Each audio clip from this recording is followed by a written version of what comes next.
कल जो पैराग्राफ हुआ था आखिर में, तो पढ़ के आगे बढ़ेंगे। मैं कहा गुरुदेव ने, योग तो सोपान अर्थात सीढ़ी है आत्म साक्षात्कार के लिए। आत्म साक्षात्कार शब्द भ्रमात्मक नहीं, तथ्य है, किंतु है उनके लिए जिन्होंने आत्मा की महत्ता को स्वीकार किया है। यह संसार है जिसमें अनेक प्रकार के लोग आते हैं और काल की अवधि समाप्त कर चले जाते हैं। इन जाने वाले और आने वाले लोगों में योग का आश्रय लेने वाले अति अल्प। संसार के खेल देखे और संसारिक हो गए। मंदिर मस्जिद इनके लिए उपेक्षा के स्थान बन गए। मंदिर मस्जिद से योग की प्राप्ति है, यह कहना उचित नहीं। इन स्थानों पर आते जाते रहने से कभी कभी योगी के दर्शन संभव हैं, होंगे ही, यह कहना ठीक नहीं। यो तो योगी रमता राम। योग कष्ट साध्य कथन में सत्यांश है। कुछ योग आनंददायक। योग तन का, योग मन का। तन का योग कष्टदायक, मन का योग आनंददायक। तन मन की क्रिया सहयोगी न बने तो योग कैसे संभव? प्रश्न किया और पैराग्राफ पूरा होता है, जिसमें गुरुदेव यही कह रहे हैं कि यदि कोई आत्म साक्षात्कार करना चाहता है तो बिना योग के यह संभव नहीं है। बहुत से लोग कहते हैं बातें होती रहती, आत्म साक्षात्कार आत्म साक्षात्कार, ये सिर्फ भ्रम फैलाने की चीजें हैं। अपना खाओ पियो मौज करो, ज्यादा से ज्यादा थोड़ा भगवान की पूजा भक्ति कर लो और जीवन बड़े आराम से चलता है। ये खाली भ्रम फैलाने के लिए लोगों ने आत्म साक्षात्कार यह शब्द पकड़ रखा है और इसी की बातें करते हैं। वो जो कह रहे हैं ऐसा नहीं है कि ये भ्रमात्मक है, ये तथ्य है। यानी हमारे पूर्वजों ने, ऋषि मुनियों ने इस तथ्य को स्वीकार किया और इस तथ्य को दिखा भी दिया, प्रूफ भी कर दिया सामने कि हाँ, आत्म साक्षात्कार संभव है। किंतु किनके लिए? उनके लिए जिन्होंने आत्मा की महत्ता को स्वीकार किया। यानी उनके लिए एकमात्र उद्देश्य इस जीवन का यही है कि वे आत्म साक्षात्कार करें। उनके लिए आत्मा से बड़ा कोई नहीं। लोग परमात्मा को तो कहते हैं सबसे बड़ा है, किंतु वो परमात्मा जो आत्मा के रूप में हमारे भीतर विद्यमान है, उसके बारे में किसी को कोई खबर नहीं है। उस परमात्मा को मंदिरों में मस्जिदों में ढूंढेंगे, अपने भीतर नहीं ढूंढेंगे। क्यों? क्योंकि योग का आश्रय नहीं लेते ना। मंदिर मस्जिद में ढूंढने से भी क्या आपको कोई योगी मिल जाएगा या परमात्मा मिल जाएगा?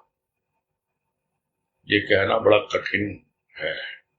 तो इस संसार में लोग आते हैं जाते हैं, जितना उनका जीवन काल होता है, और योग का आश्रय लेने वाले यानी योग को अपनाने वाले बहुत ही कम लोग हैं। और फिर से याद दिला दें जो बातें शुरू से हम कर रहे हैं कि यहाँ योग से गुरुदेव का तात्पर्य उस योगा से नहीं है जो आजकल जमाने में प्रचलित है, जिसमें ज्यादातर शारीरिक क्रियाओं का ही महत्व है। उसकी बात गुरुदेव नहीं कर रहे हैं। वो जिसकी बात कर रहे हैं उसको वो समझाएंगे, कुछ समझा भी रहे हैं कि यह जो योग है यह कोई तन की क्रिया नहीं है, तन का योग नहीं है, यह तो मन का योग है, यह तो भाव योग है। तो जब कभी योग की बातें हों, हमें यही समझना चाहिए कि गुरुदेव भाव योग के संबंध में ही बातें कह रहे हैं। तो इसका आश्रय लेने वाले बहुत ही कम लोग हैं इस संसार में। बस संसार का खेल देखते हैं, एंजॉय करते हैं, खाओ पियो मौज करो, थोड़ा पैसे कमा लो, थोड़ा धन जमा कर लो अपने बच्चों के लिए, इसके लिए छोड़ के जाओ, नहीं तो पीछे से लोग परेशान होंगे। बस इसी में पूरा जीवन उनका व्यतीत हो जाता है। तो थोड़ा जाओ करो मंदिर मस्जिद, तो भी क्या है, उससे क्या योग की प्राप्ति होती है? क्या वहां किसी योगी के दर्शन होते हैं? यह भी कहना उचित नहीं है, बहुत कठिन है दर्शन होना, क्योंकि योगी तो रमता राम है, पता नहीं कहाँ उसका ठिकाना है, कहाँ रहता है नहीं रहता है। अक्सर लोग बोलते हैं भाई अरे योग जो है बहुत कष्ट साध्य है, बहुत कठिन है। हाँ हो सकता है, तन का योग हो सकता है कष्ट साध्य, और विशेषकर उनके लिए जिनके तन में कोई न कोई समस्या है, या तो कभी काम में लिया नहीं शरीर को, इसलिए बहुत शरीर जो है स्टिफ हो गया है, अकड़ गया है, या शरीर बहुत ज्यादा मोटा हो गया, स्थूल काय हो गया है, तो ऐसे लोगों के लिए तो है ही कष्ट साध्य। किंतु जिन्होंने शारीरिक योग भी पहले से अपनाया है, तो धीरे धीरे उनको पता लगता है कि यह कोई विशेष कष्ट साध्य नहीं है। और मन का योग वो तो आनंददायक है। तन का योग हो सकता है कष्टदायक हो, किंतु मन का योग कष्टदायक नहीं है। हाँ, शर्त यही है यहाँ पर कि तन और मन का आपस में सहयोग हो, जो मन चाहता है वैसा तन करे, और उसके अनुसार ही वो योग के मार्ग पे आगे बढ़े। आज कह रहे हैं योग की आवश्यकता है जीवन में। विद्या का योग हुआ, मनुष्य साक्षर हुआ। यदि योग न होता तो मनुष्य विद्या से लाभ न उठा पाता। यह भी योग है कि कुछ लिखा जा रहा है, और यह भी योग है कि कुछ पढ़ा जाता है। योग की ओर ध्यान न देता हुआ मनुष्य संयोग की ओर आकर्षित होता है। यह भी संयोग है कि प्राणी मनुष्य के रूप में इस धराधाम पर आया। संयोग तो मिला, किंतु योग न मिला तो संयोग किस काम आया? अब आवश्यकता है योग की। मुंह से तो सभी बोलेंगे, शारीरिक योग की भी आवश्यकता कहेंगे, करना चाहिए, किंतु कितने कर पाते हैं? उसी तरह मानसिक योग की भी आवश्यकता है, किंतु कितने लोग कर पाते हैं? तो योग हर अवस्था में है। जिस योग की गुरुदेव बात करते हैं वो हर अवस्था में है। भले ही आप कुछ पढ़ रहे हो, तो बच्चा पढ़ता है बचपन से, क ख ग घ ABCD, तो उसका योग होता है विद्या के साथ, और धीरे धीरे उसे अक्षरों का ज्ञान होता है। फिर अक्षरों का योग होता है, शब्द बनते हैं, शब्दों का योग होता है, वाक्य बनते हैं, वाक्यों का योग होता है, एक पैराग्राफ बनता है, अनुच्छेद बनता है। और इस प्रकार हम देखते हैं कि योग से एक पूरी की पूरी कहानी बन जाती है। वैसे ही जीवन एक कहानी है, और जब तक हम योग को समझेंगे नहीं, तब तक हम जो योग की जो विद्या है उसके प्रति साक्षर ही नहीं होंगे। सिर्फ अक्षर ज्ञान प्राप्त करने से भी नहीं होता है, उससे आगे बढ़ना है, और तब जाकर हम जो जीवन जीने की जो आध्यात्मिक विद्या है या आध्यात्मिक कला है, जिसको हम अक्सर कहा करते हैं कि यह भाव ऐसा है जो हमें जीने की कला सिखाता है। तेरे भाव ने हमको जीना सिखाया, न हंसना सिखाया, न रोना सिखाया। भजन की पंक्तियां याद आ जाती जब ये सब बातें होती हैं। जीवन जीने की कला सिखाता है भाव। और हम थोड़ा सा साक्षर तो होते हैं, एक आध शब्द भी सीख लेते हैं, किंतु वाक्य नहीं बन पाते। वाक्य नहीं बन पाते इसलिए आगे बढ़ नहीं पाते। यही कह रहे गुरुदेव कि विद्या का योग हुआ, साक्षर बना। यदि योग न होता तो मनुष्य विद्या से लाभ न उठा पाता। उसी तरह है, हम भाव से लाभ नहीं उठा पाते हैं यदि हमारा पूर्ण रूप से भाव से योग न हो। और उसी तरह है, जब अक्षर ज्ञान हो जाता है तो फिर कुछ लिखा जाता है, कुछ पढ़ा जाता है। यह सब योग के कारण ही संभव है कि जो पढ़ रहा है, किसको पढ़ रहा है? लिखे हुए को पढ़ रहा है, तो लिखे हुए से उसका योग हो रहा है। जो लिख रहा है उसका भी योग हो रहा है। इसके साथ कागज और कलम का योग हो रहा है। तो इस तरह बिना योग के न लिखा जाता है न पढ़ा जाता है। तो मनुष्य तो योग की ओर ध्यान देता ही नहीं है। प्रत्येक क्षण प्रत्येक मुहूर्त योग होता रहता है, किंतु उसकी ओर ध्यान देता नहीं। वो तो बस संयोग की ओर ध्यान देता है। संयोग भी आते हैं, ऐसा नहीं है, संयोग की ओर आकर्षित होता है।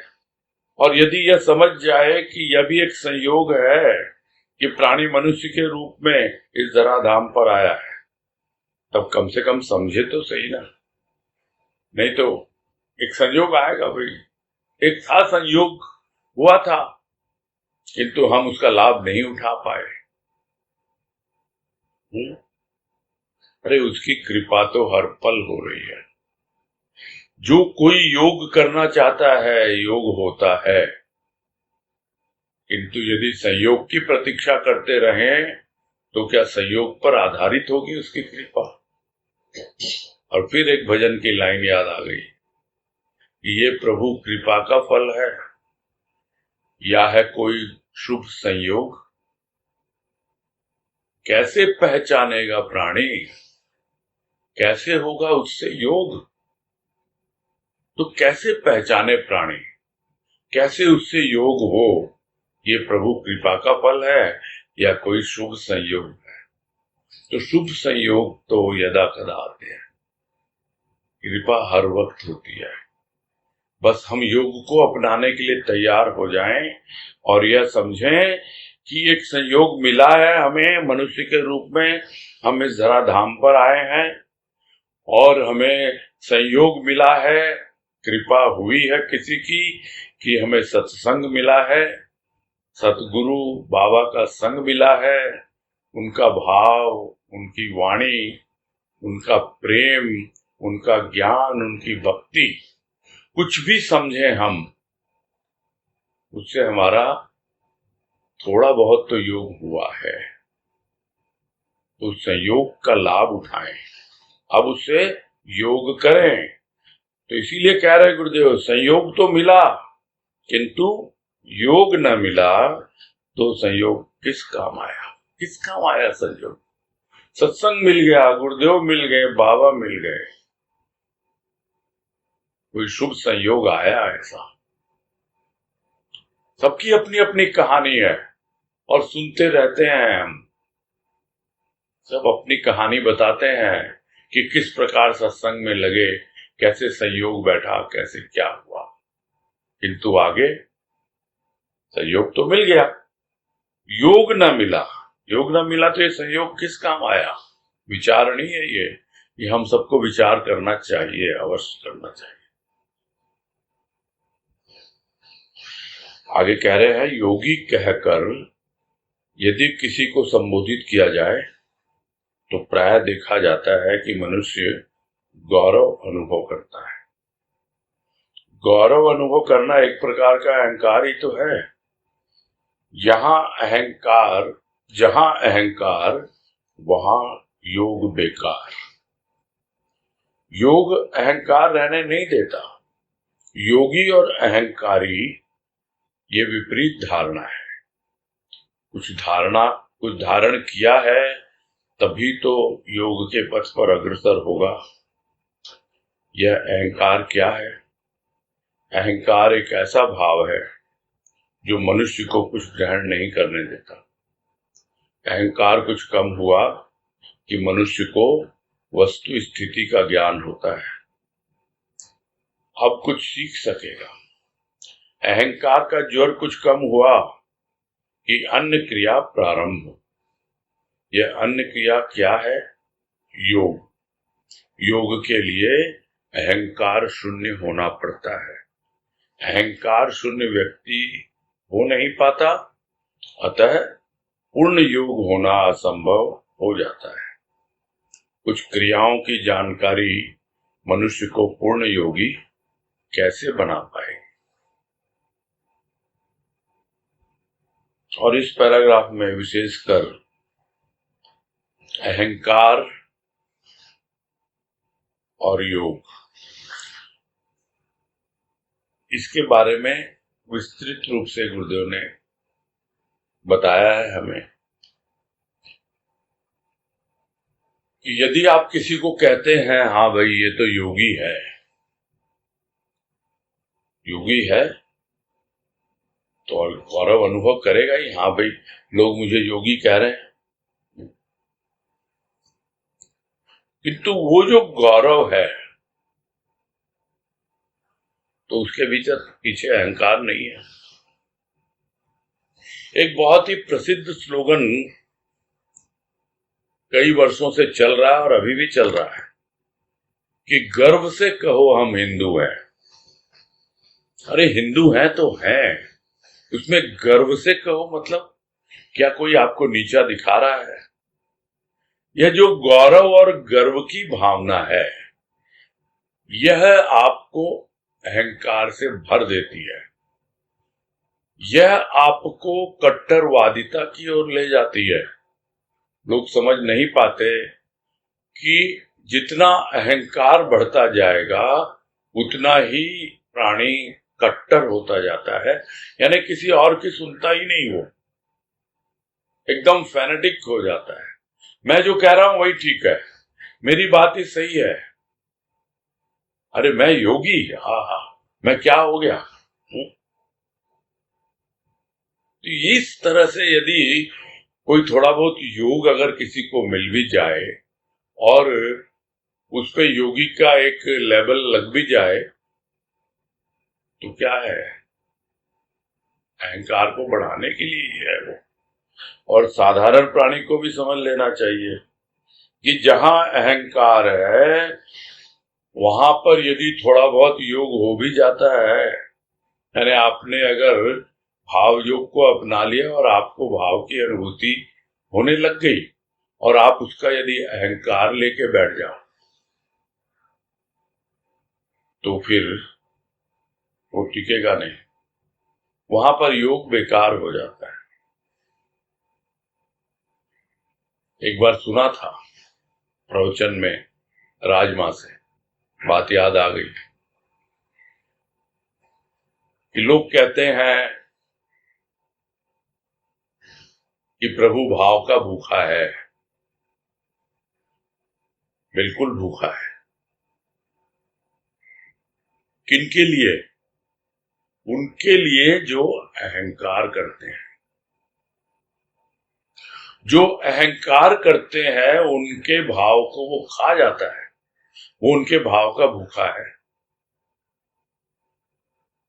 और दूसरी ओर यदि वह अहंकार नहीं करते, केवल भाव को ही महत्व देते हैं, तो फिर वो अहंकार को खा जाता है। यानी अहंकार और भाव एक साथ रह नहीं सकते हैं। और यहां गुरुदेव कह रहे हैं कि अहंकार और योग दोनों एक साथ नहीं रहते। यहां योग से उनका यही तात्पर्य है, भाव योग। तो यदि आपका योग हो गया भाव के साथ, तो अहंकार आपका गिरेगा ही गिरेगा। और यदि ऐसे में आप अहंकार करें तो फिर वो भाव टिकेगा नहीं, फिर भाव गिर जाएगा। तो योगी और अहंकारी ये विपरीत धारणा है, दोनों एक दूसरे के विपरीत चलते हैं।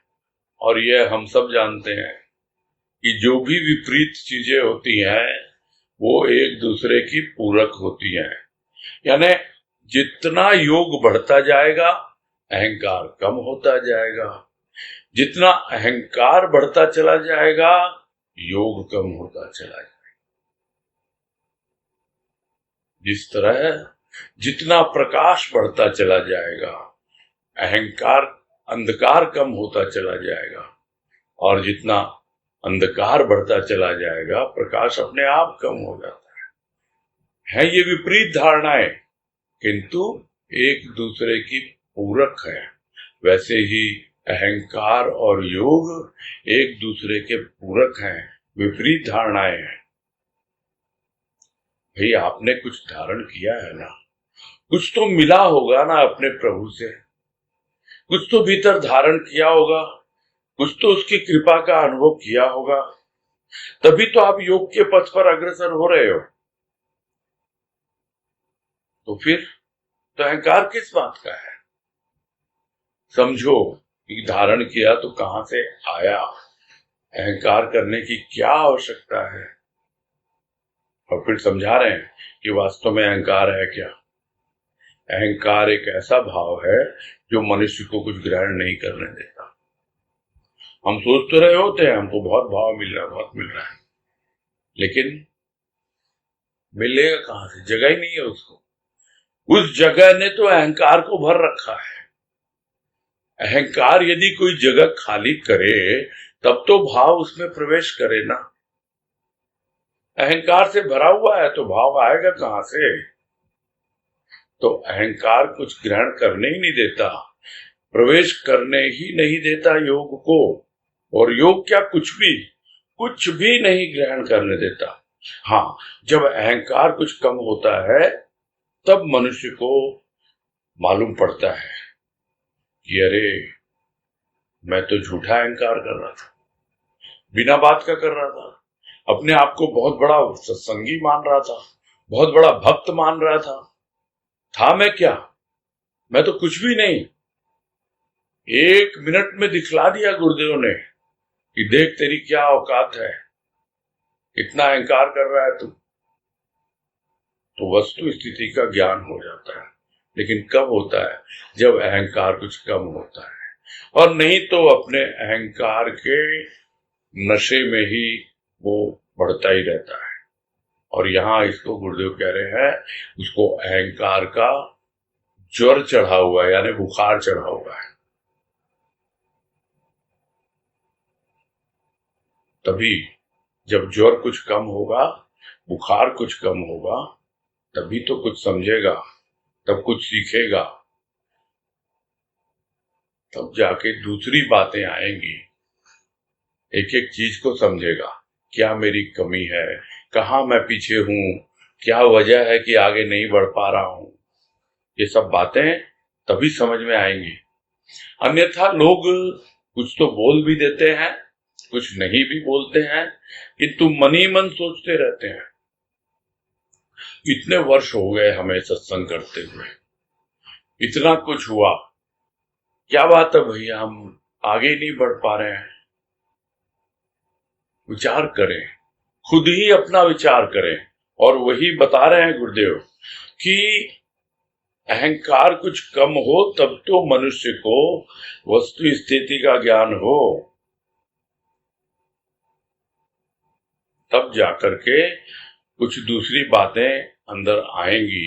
यानी अहंकार का ज्वर कुछ कम हुआ कि अन्य क्रिया प्रारंभ, या अन्य क्रिया क्या है? योग। तो योग के लिए अहंकार शून्य होना पड़ता है। अहंकार शून्य यदि हो जाए तब तो पूर्ण योग हो जाए, क्योंकि फिर तो अहंकार की जगह है ही नहीं, पूरी तरह योग से ही भर जाएगा वो। और अहंकार शून्य हो नहीं पाता, इसलिए पूर्ण योग होना असंभव हो जाता है।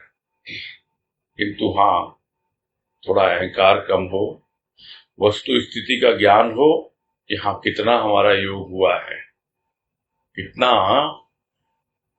हमारे ऊपर कृपा है, कितना हमने संयोग का लाभ उठाया है। यह जो मनुष्य जीवन मिला संयोगवश, यह जो सत्संग मिली संयोगवश, यह जो कृपा हुई गुरुदेव की, भाव मिला, उसका कितना हमने लाभ उठाया।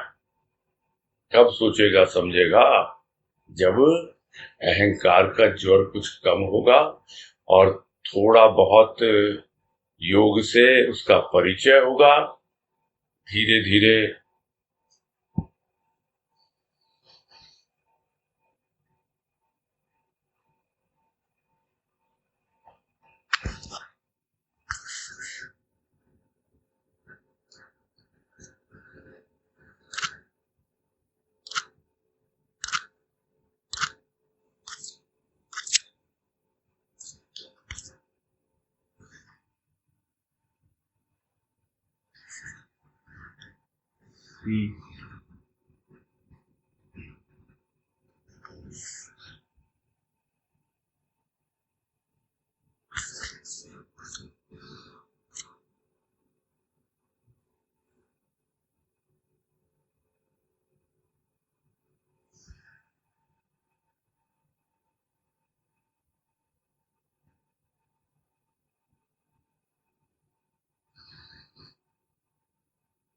हाँ, बीच में कुछ डिस्टर्ब हो गया था।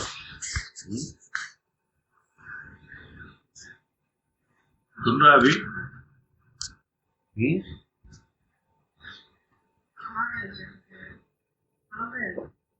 तो आपको तो म्यूट दिखा रहा, आप बोल कहाँ से रहे हो?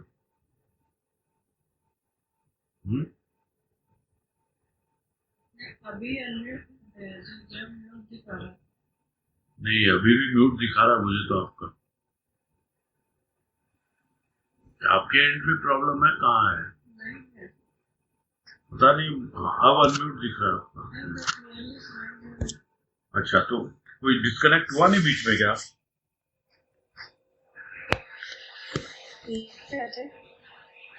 सडनली आपकी आवाज बंद हो गई थी। नहीं, वो यहाँ पे मुझे लगा डिस्टरबेंस हो रहा है इसलिए। चलो कोई बात नहीं। तो ये पैराग्राफ तो हो ही गया है कि जब तक व्यक्ति अहंकार शून्य नहीं हो जाता तब तक उसका पूर्ण योग होना असंभव है। तो यदि थोड़ा बहुत उसको नॉलेज हो जाए, थोड़ा बहुत समझ ले, कुछ क्रियाओं की जानकारी कह रहे हैं गुरुदेव यहाँ, वो यदि हो जाती है तो क्या उससे कोई पूर्ण योगी हो जाएगा? थोड़ा बहुत जान लिया, थोड़ा बहुत अनुभव मिल गए और अपने आप को पूर्ण योगी मान बैठा। पूर्ण योगी को अपने आप समझ में आ जाता है। जिसका पूर्ण योग हो जाता है उसकी पहचान ही यही है कि उसका अहंकार पूरी तरह से विगलित हो जाता है, पूरी तरह से शुद्ध हो जाता है। आगे कह रहे हैं, मनुष्य संसार में आया है योग के लिए, योग की पूर्णता के लिए। योगी हो नहीं पाया तो भोगी बन बैठा। भोग की तीव्र लालसा ने उसे अयोग्य बना दिया। भोग ने क्या दिया मनुष्य को? चिंता, दुख, घृणा, ईर्ष्या। जीवन का सार असार हुआ, अतः संसार भी उसे असार प्रतीत हुआ। भोग और योग में कौन महान? कहने के लिए योग। भोग से फुर्सत पाना कठिन, अतः योग की ओर ध्यान कहाँ? जहां ध्यान नहीं वहां योग कहाँ? कहाँ कहाँ कहता हुआ प्राणी जब यहाँ अर्थात संसार आया तो खोजने लगा भोग। भोग से तृप्त न हुआ प्राणी, जलन मिटी कहाँ बढ़ती ही गई, गई कहाँ बढ़ती ही रही। रही और ऐसी रही कि योग के समीप भी न जाने दिया। तो क्या अहंकार और भोग एक है? अहंकार ही भोग रहा है। भोग में अहंकार की ही प्रधानता रहती है। भोग अहंकार का पृष्ठपोषक है। भोग और अहंकार, अहंकार और भोग ने मनुष्य को बेहाल कर रखा है। यदि भक्ति करे वहां भी अहंकार कि मैं भक्त हूं। भक्त है तो भक्ति का आनंद ले। अहंकार क्या करता है? अहंकार तुझे शांत न होने देगा और देगा ऐसा भाव जिसे क्रोध कहते हैं।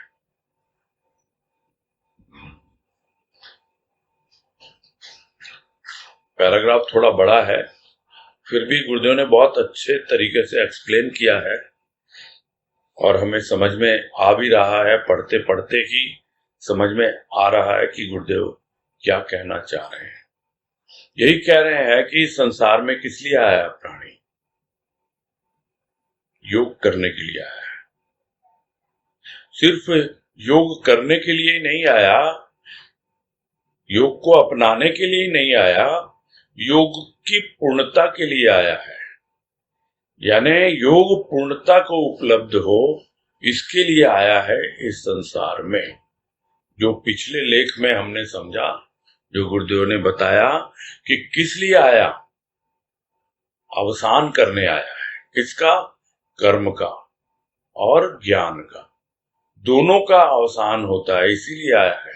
और यदि यही लक्ष्य लेकर समझा जाए तो वो आया है योग को अपनाकर योग की पूर्णता तक पहुंचने के लिए।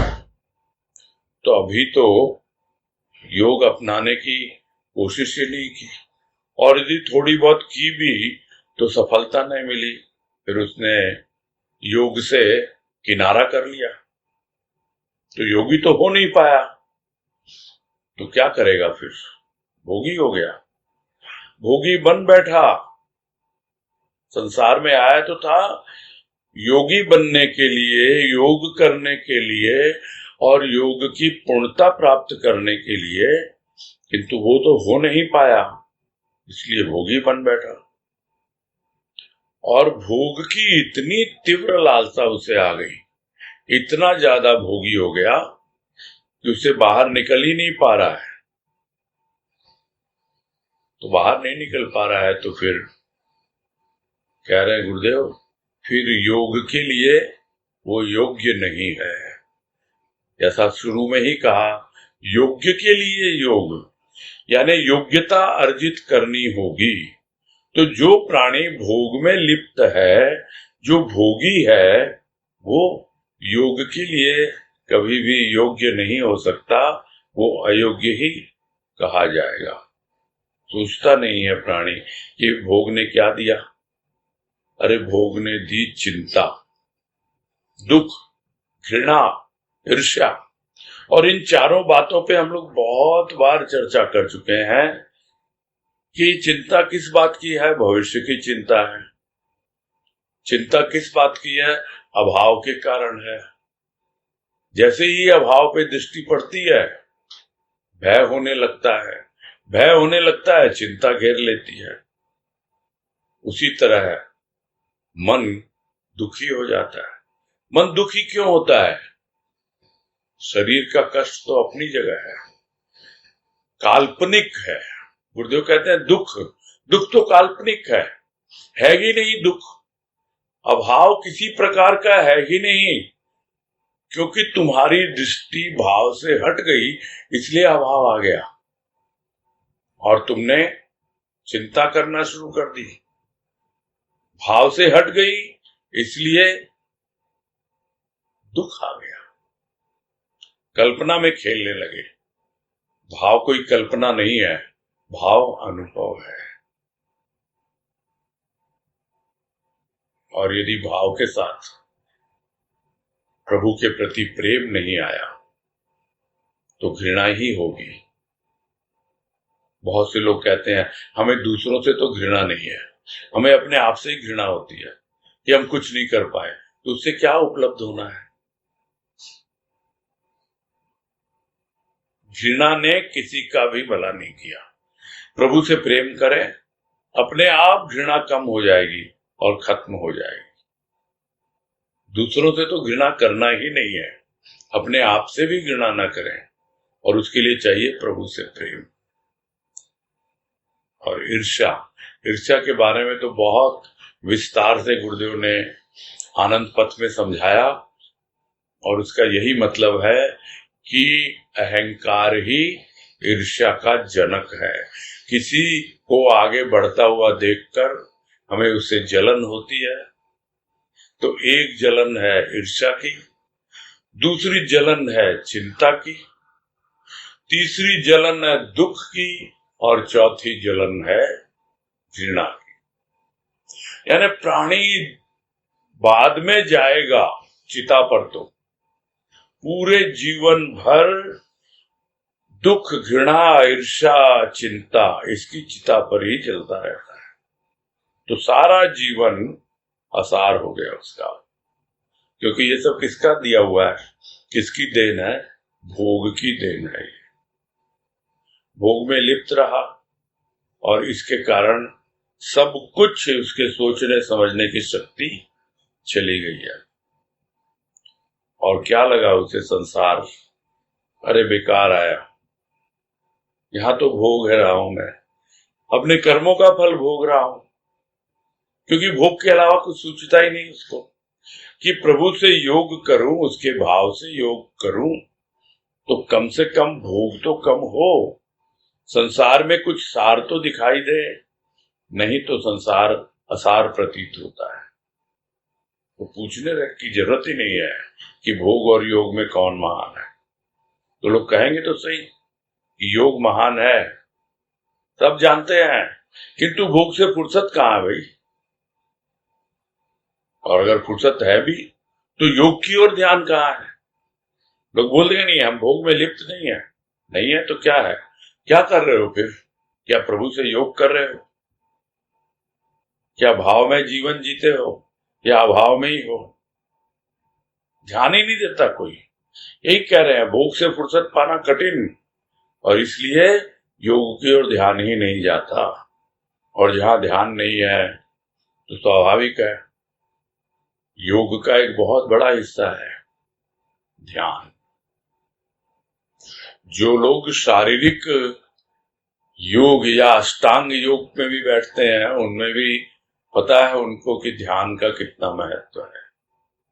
तो यदि हम ध्यान ही नहीं देंगे योग की ओर, तो फिर हमारे ध्यान में योग आएगा कहां से? तो ध्यान है ही नहीं तो योग भी नहीं है।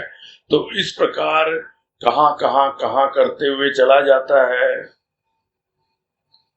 और भोग में लगा रहता है, फिर भी तृप्ति नहीं मिलती है। क्योंकि भोग ऐसा ही है, भोग तो जलन बढ़ाता है। भोग ने दिया चिंता, दुख, घृणा, ईर्ष्या, तो उसमें क्या तृप्त हो सका कोई? जलता रहेगा। जलन दी है, तृप्ति नहीं दी। तृप्ति तो मिलती है भाव से, प्रेम से, किंतु अपनाया नहीं योग, इसलिए परेशान होता रहा। तो जलन मिटी नहीं, बढ़ती ही गई, बढ़ती ही गई, बढ़ती ही गई, गई नहीं बिल्कुल भी, और रही ऐसी रही कि योग यदि आना भी चाहे ना जीवन में, तो जगह ही नहीं मिलती योग को आने की। जैसे ही योग समीप जाना चाहे तो बस वो जलन, वो ईर्ष्या, वो घृणा, वो चिंता, वो योग को आने ही नहीं देती।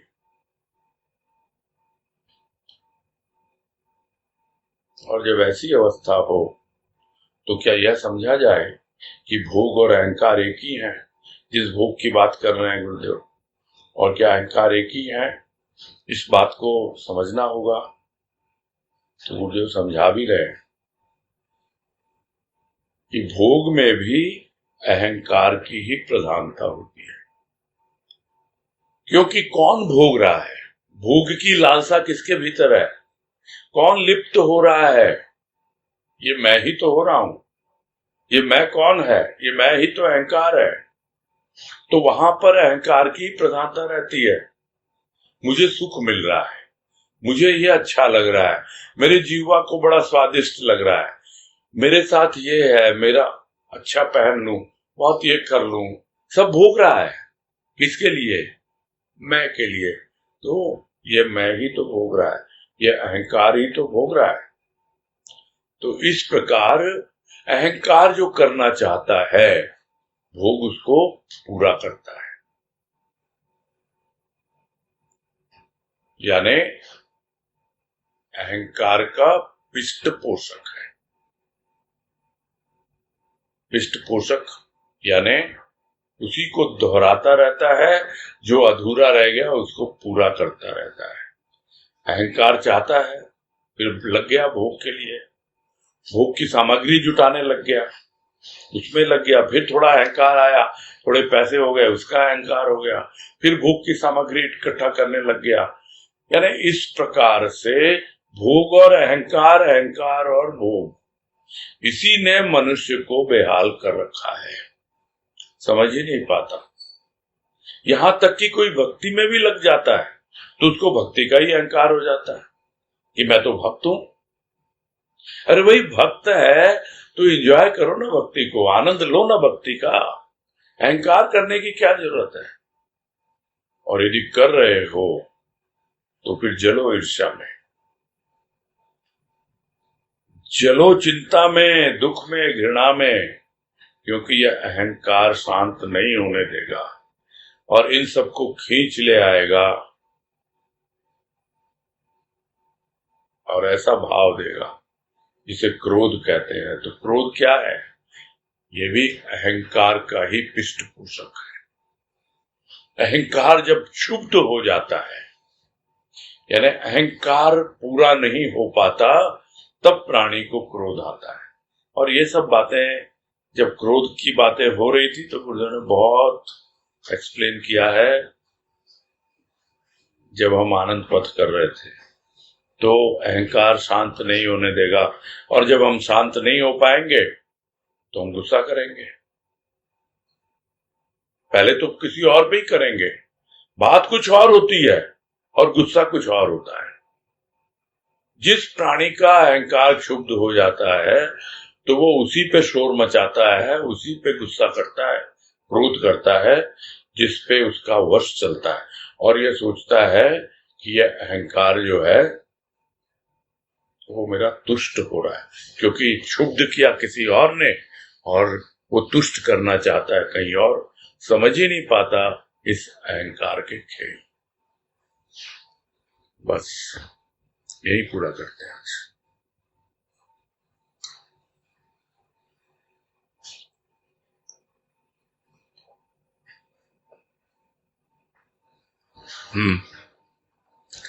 अजय बंसल, बोलिए।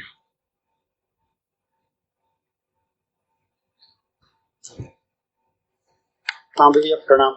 हाँ नमस्कार, बोलिए। विवेकानंद ने कहीं पे कहा था कि फुटबॉल खेलने से आप स्वर्ग जल्दी पहुंचोगे, गीता पढ़ने से नहीं। तो ये जो यहाँ बात आई है कि तन का योग कष्टदायक है, अगर उसको सही ढंग से करें तो मेरा पर्सनल अनुभव है कि सरल सिंपल आसन, simple pranayama can really help us. ये कुछ सो कॉल्ड योगीज जो हैं, उन्होंने इसको डिस्टॉर्ट कर दिया, एक सर्कस बना दिया। तो आपका क्या विचार है इस विषय में? नहीं, मैंने तो अपने विचार पहले ही रख दिए कि कष्टदायक किनके लिए है। कष्टदायक उनके लिए है या तो वर्षों वर्ष से जिनकी बॉडी एकदम स्टिफ हो गई है, बिल्कुल भी फ्लेक्सिबिलिटी नहीं है, और या फिर जिनकी बॉडी इतनी स्थूलकाय हो गई है, इतने मोटे हो गए हैं, तो उनके लिए तो कष्ट साध्य है ही है, इसलिए परेशान होते हैं। और बाकी जो कर सकते हैं करते हैं, बिल्कुल करना चाहिए। शरीर को स्वस्थ रखने के लिए बहुत ही सहज उपाय है योग, यानी फिजिकल योग जिसको कहते हैं योगा, है ना। मनाएंगे ना हम लोग वर्ल्ड योगा डे, कितनी तारीख को? 23 जून को होता है ना, 22 जून को कब होता है? हाँ हाँ, तो मनाओ, सब खुशी खुशी मनाओ। जो कर सकता है करे, जो नहीं कर सकता करे, but that is not a pre requisite, pre condition नहीं है कि जो शरीर का योग करेगा वो योग के लिए, मानसिक योग के लिए एलिजिबल होगा, उसकी योग्यता उसको मिलेगी। यह आवश्यक नहीं है। इतना अवश्य कहूंगा मैं, जब आपने मेरी राय मांगी है तो मैं इतना अवश्य।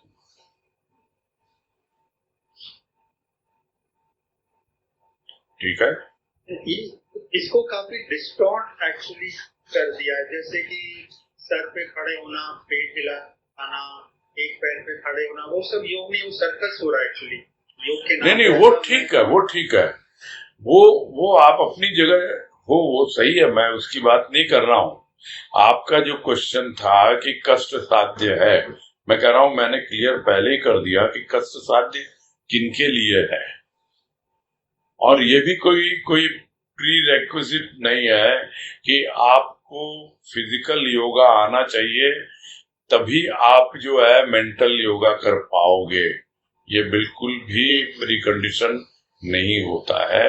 हाँ, यह जरूर है कि तन और मन का आपस में सहयोग हो, यानी आप कुछ करना चाहते हो, भले ही मेडिटेशन करना चाहते हो, भले ही आप भाव में डूब के कुछ करना चाहते हो, लेकिन आपको उस वक्त सुस्ती आ रही है, आलस आ रहा है, आपका शरीर उस वक्त सहयोग नहीं कर रहा है, तो ऑब्वियसली वो तो कष्ट साध्य हो ही जाता है। ये है कहने का। ठीक है। हाँ भैया, प्रणाम। हाँ, हरिओम।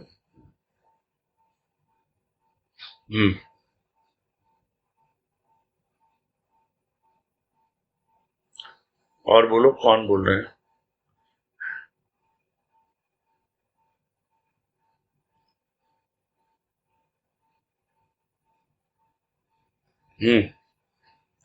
तनुश्री शर्मा।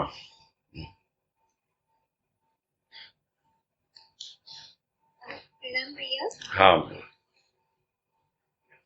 ये योग का मतलब पहले पैराग्राफ में आ गया था कि मतलब जुड़ना या मिलन, तो एक्चुअली जिस योग की बात कर रहे हैं, सिर्फ बच्चे का एग्जांपल दिया कि उसका विद्या से योग होता है, तो मतलब योग एग्जैक्टली बच्चे का विद्या से योग होता है, इससे क्या तात्पर्य कि वो विद्या पे ध्यान देता है या विद्या में इन्वॉल्व होता है, तो एग्जैक्टली योग है क्या? जुड़ता है, विद्या से जुड़ता है, जुड़ेगा नहीं अगर। हाँ, किताब खोल के बैठ गए आप, आपको आता ही नहीं क ख ग घ, तो आप जुड़ ही नहीं पाए ना उस किताब से।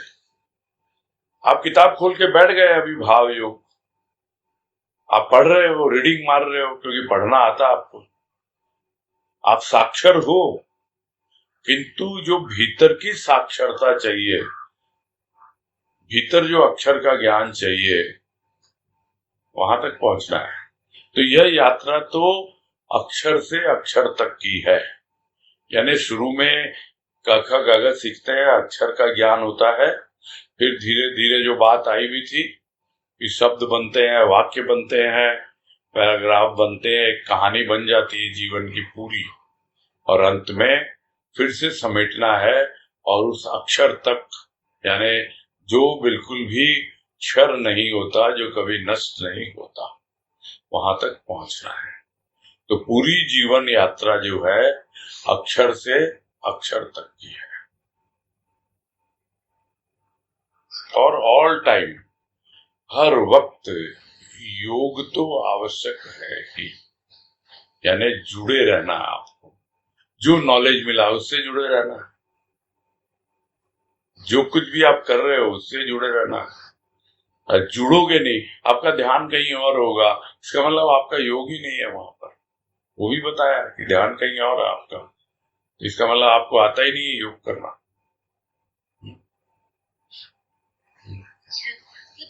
जुड़ने के लिए एक तो ध्यान आवश्यक है। हाँ जी, फिर साथ साथ कितना आप उसमें इन्वॉल्व होते हो वो आगे आएगा।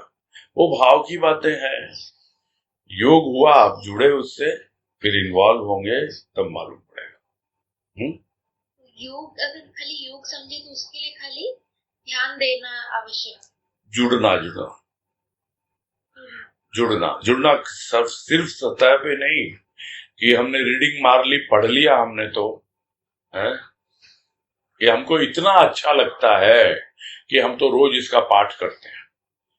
हमको तो हनुमान चालीसा बहुत अच्छा लगता है, हम तो रोज उसका पाठ करते हैं। पाठ करना कोई जुड़ना नहीं होता है। उसके भीतर जो भाव तुलसीदास जी ने भरा है उस हनुमान चालीसा में, उस भाव से जुड़ना है। इसलिए मैंने कहा यहाँ जो भी बातें हो रही हैं वो योग से संबंधित भाव योग से जुड़ना है, भाव योग की बातें। थैंक यू भैया। ठीक, नेक्स्ट नीलम अग्रवाल।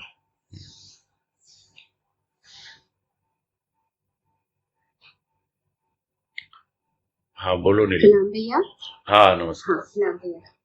भैया ये इसमें एक बात आई कि योग की ओर ध्यान न देता हुआ मनुष्य संयोग की ओर आकर्षित होता है। यह भी संयोग हो कि प्राणी मनुष्य के रूप में धराधाम पर आया। संयोग तो मिला किंतु योग न मिला तो संयोग किस काम आया। तो योग मतलब अभी जैसे आप योग से जुड़ना हो गया, जैसे अभी हम लोग आपसे जुड़े हुए हैं तो हम ग्रहण कर पा रहे हैं, ध्यान से सुन रहे तो ग्रहण कर पा रहे हैं। लेकिन इसमें संयोग और योग में क्या डिफरेंस है ये मेरे को नहीं समझ में आ रहा कि संयोग की ओर तो आकर्षित होता है लेकिन योग पर ध्यान नहीं देता। संयोग जो है एक ऑकेजन है, जैसे एक ऑकेजन है। आप बोल रहे थे कि जुड़े हुए हैं अभी, ऑब्वियसली ये एक ऑकेजन है। 1 बजे से 2 बजे का टाइम है, एक ऑकेजन है, उससे आप जुड़े तो संयोग तो आपको मिल गया जुड़ने का, लेकिन आपका योग नहीं हुआ, यानी आप उस भाव से नहीं जुड़े जिस भाव से जो लिखा है गुरुदेव ने, जिस भाव से बोलने वाला बोल रहा है, और वो भाव जब सुनने वाले के भीतर होगा तब जाकर के आपका योग हुआ। यानी संयोग तो हुआ किंतु योग नहीं हुआ। यहाँ पे यही कहने का मतलब है कि मनुष्य संयोग की ओर तो आकर्षित होता है। हाँ भाई चलो चलो देखो वहां पे ना भाव योग के बारे में हो रही है चर्चा, हम भी उसमें शामिल हों। ऑकेजन है, आपको मिल गया वो ऑकेजन, आपको अवसर मिल गया, उस अवसर का आप लाभ पूरा नहीं उठा पाए। उसी को उदाहरण दे रहे हैं ना कि मनुष्य के रूप में तो मिला आपको संयोग, एक अवसर मिल गया आपको, किंतु आपने उस अवसर का क्या लाभ उठाया। और उसमें मैंने अपनी ओर से कुछ बातें जोड़ दी कि आपको संयोग तो मिला कि आपको सत्संग मिल गया, गुरुदेव मिल गए, बाबा मिल गए, आपने कितना लाभ उठाया उससे, आपने कितना योग किया उससे। तो संयोग की ओर तो आकर्षित होता है। कोई एक ऑकेजन है, हाँ भाई हम जा रहे हैं, अच्छा ये फला फला वो उत्सव है, ये हो रहा है वो हो रहा है, तो हम शामिल तो हो जाते हैं, तो उत्सव में तो शामिल हो गए, लेकिन वहां पे जिससे हमें कनेक्ट होना है ना, अंग्रेजी में ज्यादा समझ में आएगा, तुम कनेक्ट हो रहे हैं। योग मतलब कनेक्ट होना, उसके साथ कनेक्ट नहीं हो पाते हैं, यही कह रहे हैं जो है ना। मतलब संयोग हो गया जो अपॉर्चुनिटी। हाँ अपॉर्चुनिटी, ओकेजन। हाँ जी हाँ जी हाँ बिल्कुल। थैंक यू भैया। हाँ कोई बात, हरिओम। हाँ हरिओम हरिओम। हाँ स्वाति झुंझुनवाला।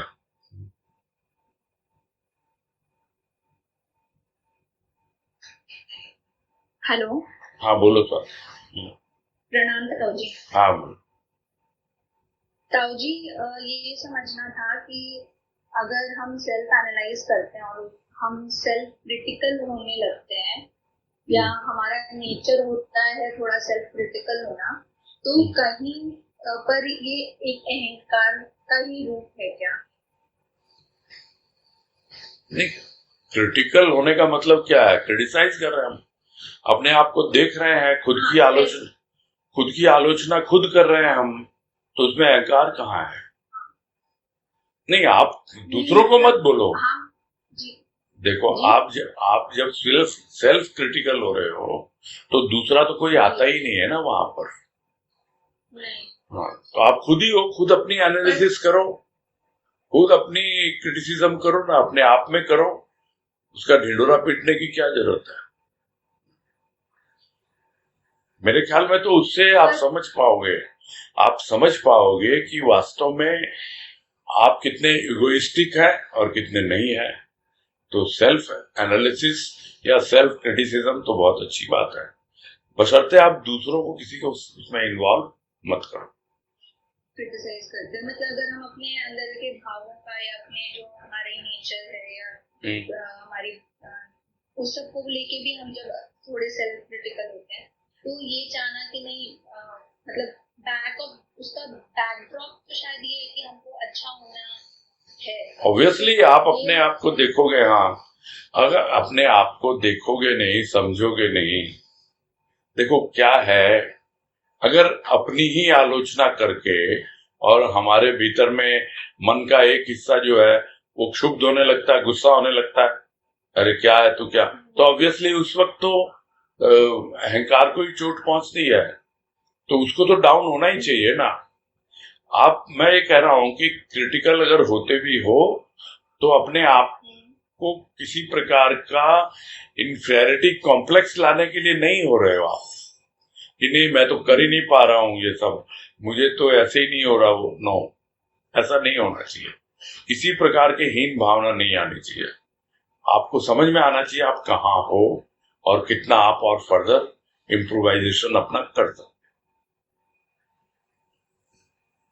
ठीक है, तो ताऊ जी अगर हम सेल्फ क्रिटिकल ही मतलब ऐसे समझ में आ रहा है कि हम बस अपना उस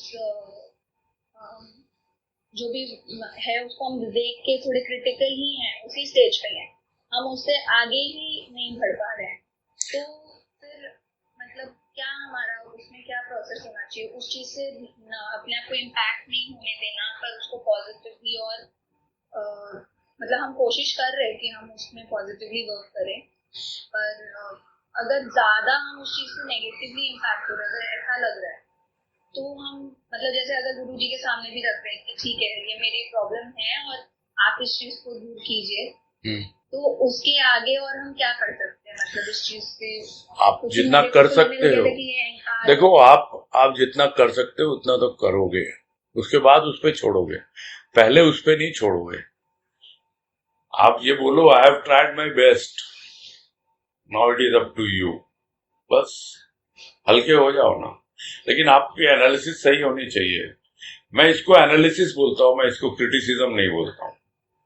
यू मस्ट एनालाइज योरसेल्फ, आप अपना विश्लेषण कीजिए। अगर एनालाइज नहीं हम क्रिटिसाइज वाले टाइप के हैं, नहीं, उससे तो क्या होगा, उससे तो आपका कॉम्प्लेक्स आएगा, आप इन्फीरियरिटी कॉम्प्लेक्स में ज्यादा जाओगे। क्यों? क्योंकि आप कर तो पाओगे नहीं वो चीज, क्योंकि आपके भीतर की वो स्थिति है नहीं कि आप उस प्रॉब्लम को ओवरकम कर पाए।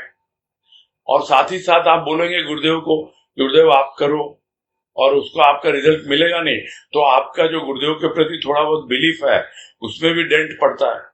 तो ये तो कोई गलत है, ये रास्ता तो गलत है। मैं एनालिटिकल होने के लिए बोल रहा हूँ, क्रिटिकल होने के लिए नहीं बोल रहा हूँ। ठीक है, ठीक है। हाँ, हरिओम। हाँ भाई, अब समय होने को है, लेकिन एक नया नाम है उनको है, नया तो क्या है, हाँ चलो रेनू रुंगटा को देंगे पहले। सुधा जी आपका कल नंबर आएगा। रेनू रुंगटा।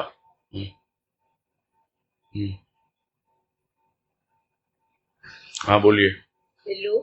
हाँ बोलिए भैया।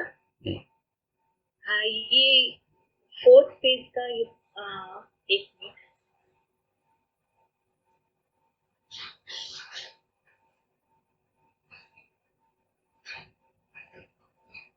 हाँ भैया ये वाली लाइन थोड़ा समझाइएगा ना। योगी कहकर यदि किसी को संबोधित किया जाए तो वो प्राय देखा जाता है कि मनुष्य गौरव अनुभव करता है। गौरव माने अहंकार बोले हुआ है। एक प्रकार का अहंकार है, यहाँ गुरुदेव कह रहे हैं। एक प्रकार का, it is a type of, ये कहना चाह रहे हैं। हाँ, अहंकार पूरी तरह से नहीं है। और मैंने उसका उदाहरण भी लिया था कि लोग कहते हैं कि गर्व से कहो हम हिंदू हैं, तो इसका मतलब क्या है कि आप अगर हिंदू हैं तो हैं ना, उसके लिए आपको गर्व करने की या गौरव करने की क्या बात है। ये जो गौरव वाली बात आती है तो आपको अहंकार आने लगता है, अहंकार आने लगता है और धीरे धीरे आप कट्टरवादी होने लगते हो। जिस तरह हम देखते हैं कि कुछ लोग उसका गलत फायदा उठाने लगते हैं कि नहीं हम तो बस एकदम अड़ियल हो जाते हैं। अड़ियल नहीं, आप अपने विवेक का इस्तेमाल ही नहीं कर रहे हैं। जो कट्टरवादी होते हैं वो दिमाग नहीं लगाते, जिनके पास दिमाग नहीं होता है वही लोग कट्टरवादी बनते हैं। और यदि दिमाग है तो इसका मतलब किसी ने उनका ब्रेन वॉश कर दिया है, इसलिए कट्टरवादी बन गए। तो ऐसे ही बनते हैं कट्टरवादी, तो अहंकार को बढ़ाते हैं वो लोग। हाँ, तो एक प्रकार का अहंकार ही है ये। यही कहना चाह रहे हैं कि योगी योगी करके आप भूल रहे हो। हाँ जी, हम तो योगी हैं, हम तो योगा करते हैं, हम तो योग को अपना के चलते हैं। अंत में भक्त तक का बता दिया कि भक्त को भी अहंकार हो जाता है, हम तो भक्त हैं। तो भक्त है तो भक्ति करो भाई, अहंकार किस बात का है, आनंद लो भक्ति का। समझ में आ रही है ना बातें, वही है और कुछ नहीं है। ठीक है। जय गुरु। ठीक है, फिर पूरा करते हैं।